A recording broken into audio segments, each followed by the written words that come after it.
Kaleidoskop 2022, daftar kebijakan Jokowi yang bikin geger dunia. Tahun 2022 telah berganti dan kini memasuki tahun 2023. Namun, dalam rentang tahun 2022, banyak sekali kebijakan pemerintah yang membuat dunia geger. Hal ini terkait dengan beberapa langkah yang diambil oleh Presiden Jokowi terkait pelarangan ekspor bahan mentah SDA.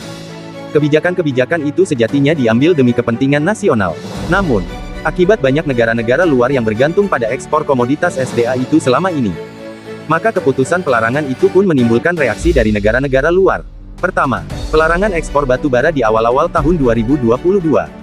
Keputusan itu tertuang dalam Surat Menteri ESDM nomor B1605 MB 05 DJB B 2021 tanggal 31 Desember tahun 2021.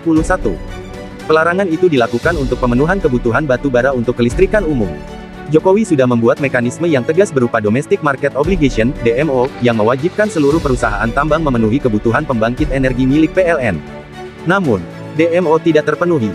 Larangan ekspor pun dilakukan. Larangan ini mendapatkan reaksi dari pihak Jepang.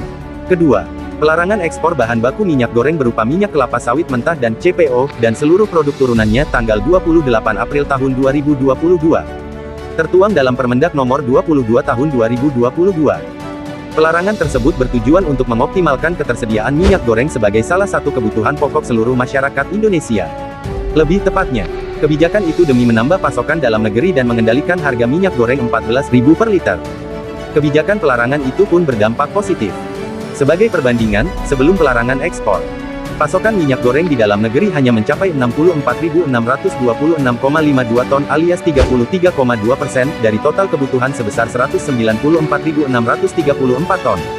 Sebaliknya, pasca pelarangan ekspor, pasokan minyak goreng curah pada April meningkat menjadi 211.638,65 ton per bulan atau 108,74% dari kebutuhan, alias melebihi kebutuhan nasional. Ketiga, kebijakan hilirisasi nikel dan pelarangan ekspor bahan mentah biji nikel. Keputusan Jokowi ini membuat Uni Eropa meradang dan menggugat Indonesia. Namun, Jokowi tidak gentar. Saat Indonesia kalah sidang WTO, Jokowi memerintahkan banding.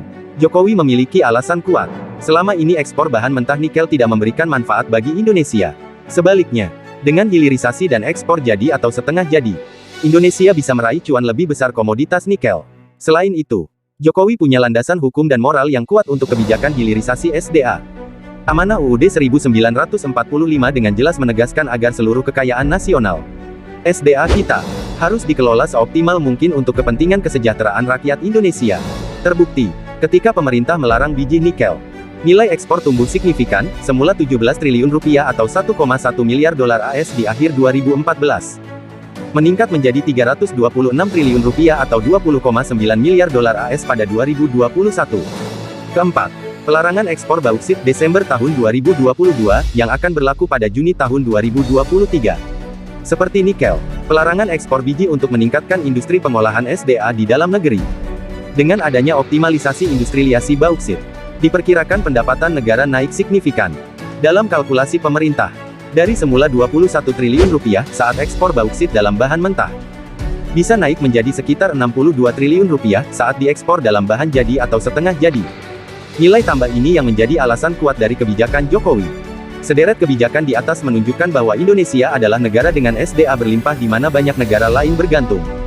Kepemimpinan Jokowi yang tegas dan berani seperti ditunjukkan lewat beberapa kebijakan berani di atas, patut kita dukung. Dengan ketegasan kepemimpinan seperti itulah, Indonesia bisa memaksimalkan potensi kekayaannya untuk kepentingan nasional. Kita berharap konsistensi kebijakan pengelolaan SDA untuk kepentingan nasional seperti di atas terus dilanjutkan.